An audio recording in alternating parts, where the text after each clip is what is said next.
I'm going to show you how to remove and replace the windshield washer pump on a BMW E46. This is a 1999 328i. This procedure, I assume, will apply to multiple models. First, you'll need to remove the windshield washer fluid tank, which is this right here, and that's held in simply by one bolt here. In my case, the bolt has never been there, so the bolt's already out. Once you get the bolt out, you can lift this tank out. There's two flat prongs in the bottom that compression fit into two holes in the bottom, so as you remove that bolt, you can kind of pull up on it, wiggle it back and forth, as we'll see, and it'll come out. As you get it up, you'll want to disconnect two electrical connectors. One is here on this side for the float sensor. The other is on this side, which is for the pump itself. Now the pump fits into a bay almost identical to this bay on this side, which isn't being used for anything, which makes me think in some models the windshield washer pump is on this side rather than on this side. But either way, the pump has an electrical connector that needs to be removed, but you can do that once you get the tank up a little bit. Once you get the tank up, you remove the electrical connectors. You'll also want to disconnect the hose, which is connected to the pump for the windshield washer fluid. So let's do that now.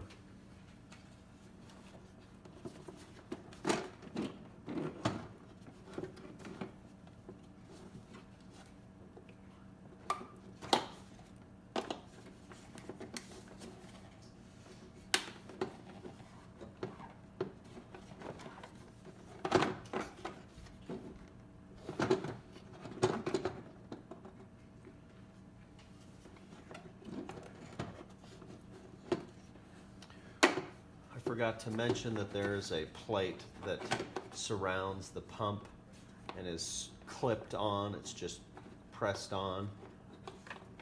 You can work that off. You can see how it connects to the side of the tank and work that off. I'll show you what it looks like when I get this out.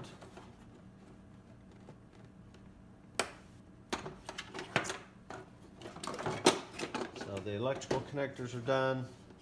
Then we can get the hose off. In my case, the tank is empty because it has leaked.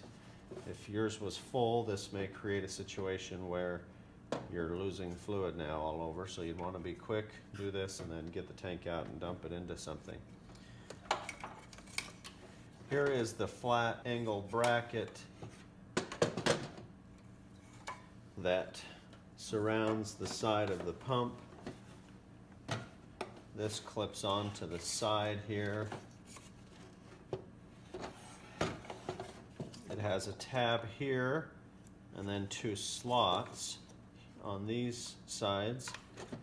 The two slots fit onto this plastic piece and the tab clips onto this nub here.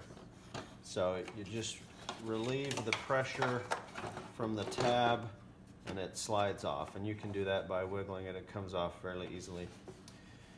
Then from there, the pump, and I've repaired this pump before, so mine's, you can see the silicone here, but mine's already going to fall apart because that piece has become disconnected from the rest of the pump. So I'm just going to remove the pump, which in my case is leaving the bottom part of the pump in there. That probably won't happen in your case.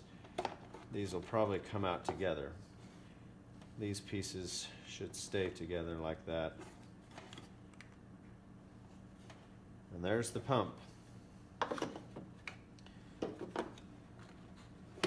I bought this pump for $7.50 on Amazon, which is much cheaper than the factory part, and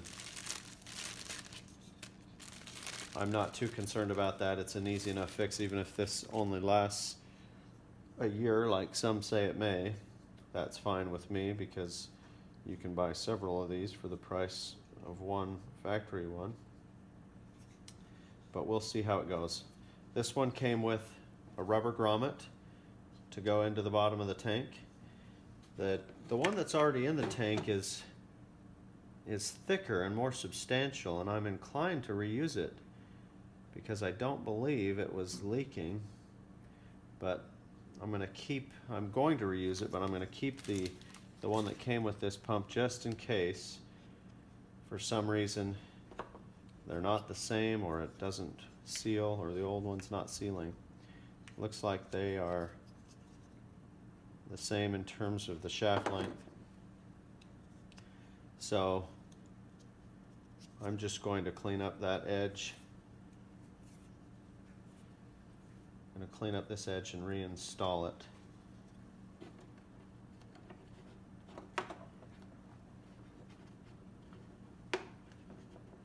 Just snaps into place.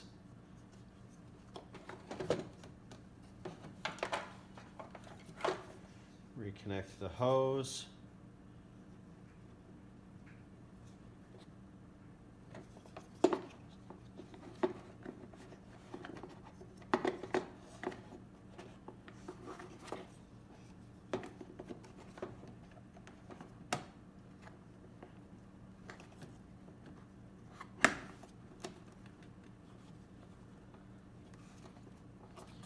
So you put it into place, make sure it's all the way into your rubber grommet, and then you twist it over in place. Then you can slide it back down. Here's the two flat prongs at the bottom. Those fit into two rectangular holes, and they just snap in. So I'm going to pull this electrical connector back up here.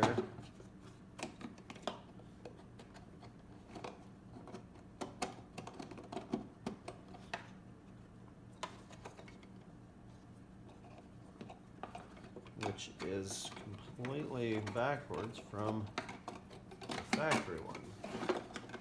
So I'm just having to twist my connector on the other way.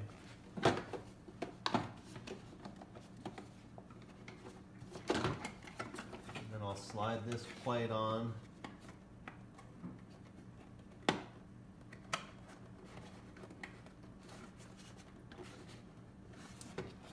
Plug in this other connector here.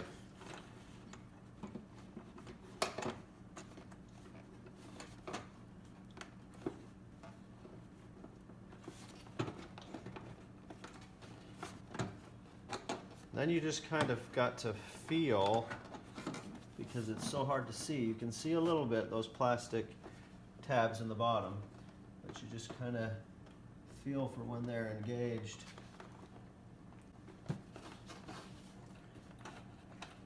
Make sure everything's out of the way.